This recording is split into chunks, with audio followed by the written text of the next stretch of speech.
Okay, let's analyze this Petrikili Oniani versus Artem Tainov. Probably butchered both names, but anyways. Like, before we watch this, I want you to understand a couple of things. That what happens in this match is very similar what happens with Puskar and Pascal match, which we watched in the previous video. And which is that the internal rotation tires out. And why does the internal rotation tire out? Is because note that the internal rotation, meaning the side pressure here, this is what I refer now, is speaking. Note that these are the main force vectors, the pocket pull, for the upper arm. These are the main force vectors, the pocket pull and the press. But notice that the side pressure is a component in both of them, meaning then that if the match goes too long, even though you would switch between the press and the pocket pull, you are all the time using the side pressure force vector, you know? So the fact that the side pressure tires out does not mean that your side pressure is now weak or weaker than the bicep. It just means that you are using it all the time in the press and in the pocket pull. So it is very likely that it tires out before the bicep and the tricep, you know? So keep this in mind when we watch this video about the match. That in this match, the same thing happens what happened with Prudnik, which is that the internal rotation, aka side pressure, tires out, because even though Prudnik changes between the press and the pocket pull, like, because it doesn't help the internal rotation, because the internal rotation is a component of the both of them, you know? So let's watch in mind, let's watch what is happening. And note that the press is like this, meaning in the press, in the side pressure, the force vector is 90 degrees to the 90 degrees here, all right, to the humerus, all right? So let's watch this match, keeping these things in mind. So note that here, in the beginning, when they start, they have a slip. And in this slip, we can see where he pulls initially, when the slip happens. Look at where the hand goes. Where did the hand go in the slip? It went to the shoulder. So in the initial position, he does the pocket pull. And note that the pocket pull and the press, like, these are the arm strengths. But then obviously you can couple them with the hand thing you want to do. Like, you can do the pocket pull with pronation, and you can do it with cupping, you can do it with supination, you know? You can also do this, couple this with whatever hand thing you want to do. But these are the main upper arm power moves. All right? So here we can see that initially he pulls to the shoulder. He's doing the pocket pull from the start. So let's see what happens then. Notice now that we are in the first round beginning. Like, it helps to understand what happens in the last round to understand what happens in the initial round. Because what happens is that his side pressure tires out. And hence, when he executes the pocket pull in the last rounds and the press, they look weird because he has lost the internal rotation. He has lost the side pressure because it has tired out due to this reason that it is a component of them both. You are using it all the time, even though you would switch between the pocket pull and the press. So let's see what he now does. Last time he did the pocket pull in the initial position. Now he does maybe a little different thing. Note that what he does. To me, it looked like he went for the press. He didn't do the pocket pull anymore. He went for the press. He's trying to push like this down. Because think about again what is the optimal thing to do here. Which is, because the forearm is like this, you want the best way to stop it or to push it down or to move it altogether is to apply a force vector which is perpendicular to the forearm, which would be like this. And note that when we imagine a force vector which is like this, look how that force vector is to the humerus bone. It's not like this, which would be direct side pressure. It's like this. And we can see from his movement here that this is what he's attempting to do. He's attempting to press like this. And the opponent is trying to pull like this. All right? Let's keep this in mind when we proceed in this. So he is pressing this arm like this. He's using the press. But if you thinking that what he is doing is a force vector to this direction, I disagree with you. And if it would be a force vector to this direction, then it would be direct side pressure.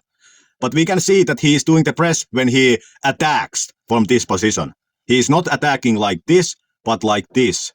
Alright, we can see it soon. Pulls the space down. We are deep inside and they're killing. Look, when he attacks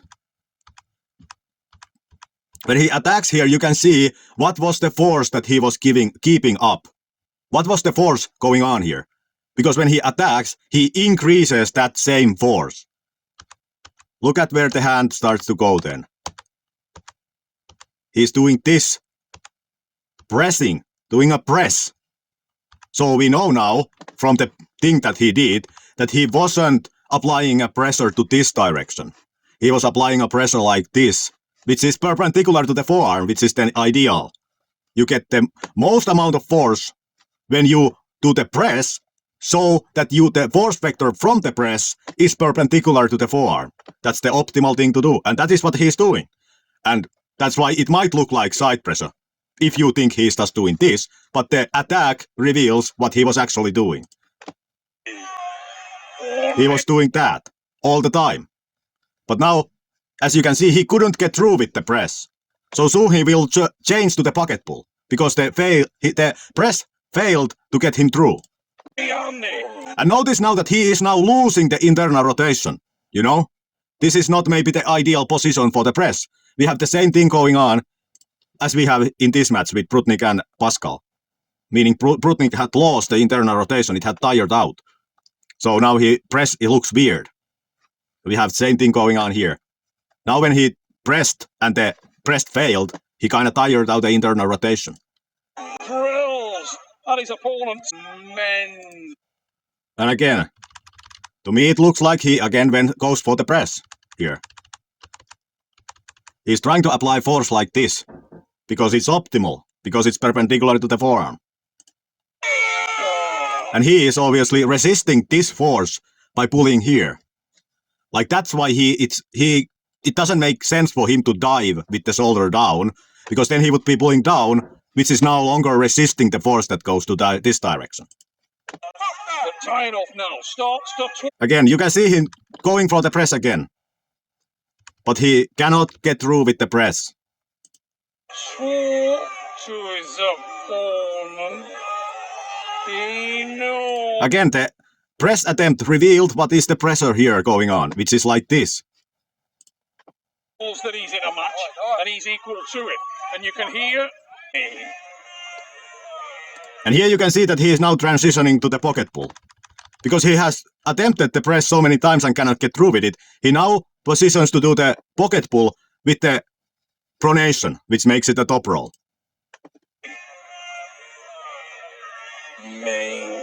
You can see. Now he transitioned to pulling to the shoulder. Like, look at it. The shoulder is, the one working arm shoulder is here, so the non-working arm shoulder is here, and he is pulling to it, applying a force like this, which then gets him through.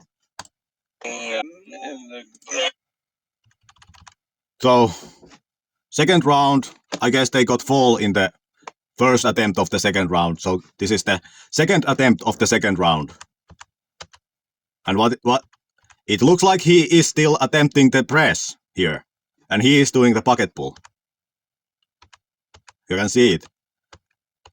But because he attempts the press and his side pressure is so tired out, he cannot get to the press position because he's able to pull him out of it with the pocket pull, as you can see. And then when the press fails, he just changes to the pocket pull, pulling to this shoulder. Like, if he would have been strong enough with the internal rotation, if it hadn't tired out, this would have been a press. But because he was able to yank the arm out under him due to the tired out internal rotation, he just transitioned from that to the pocket pull. And again, you can see, he's exploiting his wrist weakness here. He's applying pronation to his wrist to turn the wrist back, which is again a weakness of his because it worked in the previous match also. So he's turning the wrist back here with the pocket pull. You know, his upper body power is from the pocket pull. Now he is coupling the pocket pull with the pronation. Think about this position now. When he pulls to this shoulder, he is now doing something very inefficient because he's pulling against this forearm. You know? It would be better for him to transition this shoulder so that it would be here, so that he would apply a force which is perpendicular to this forearm. Because he doesn't do it, he's pulling against the forearm. You know? This is the same type of thing Devon Larratt does when he tires people out. He tricks them into pulling against the forearm bone. Meaning that if he would now succeed in what he is attempting to do, it would kind of require the elbow to come out of the pad. Which is then shows to you the insanity of this attempt here. And why he is able to keep it like this. You know? He doesn't even necessarily need to apply that much pressure in the press when he can just, when he has the wrist and he has brought the elbow here, which is in his side of the elbow pad, like it's bleeding this guy because you have to pull you cannot separate the hand from the elbow again. He's pulling against the forearm bones. It's an inefficient thing what he is doing. His own wrist out there. And when allowed time enough to gas, he's also not. Did you see? Like he was exploiting this bleeding position where he has the wrist and he is just keeping it in this position where this guy is now partially pulling against the forearm bone. And he can just sit there and this guy is tiring more than this guy now. So then he just presses it to end it. 5th round beginning. Like this guy is now, he is not so good, well positioned for the press, which seems to work for him. But he is positioned for the press. Look at how upright the humerus is. Like when he does the press, he's doing this. Oh, but he's been blocked off halfway there. Watch for the reversal now from Bettkilly. And the press went through. Oh, When I was talking about the press and the bleeding position in the press when you have the wrist, not that Devon does the same thing, like this. Like look at this forearm bone, and Devon is applying a force vector like this. It's very effective, and when you have the hand, like it's very hard to get out of this position, especially when the elbow is brought to this corner. Like he was doing the same thing to bleed him, Devon uses.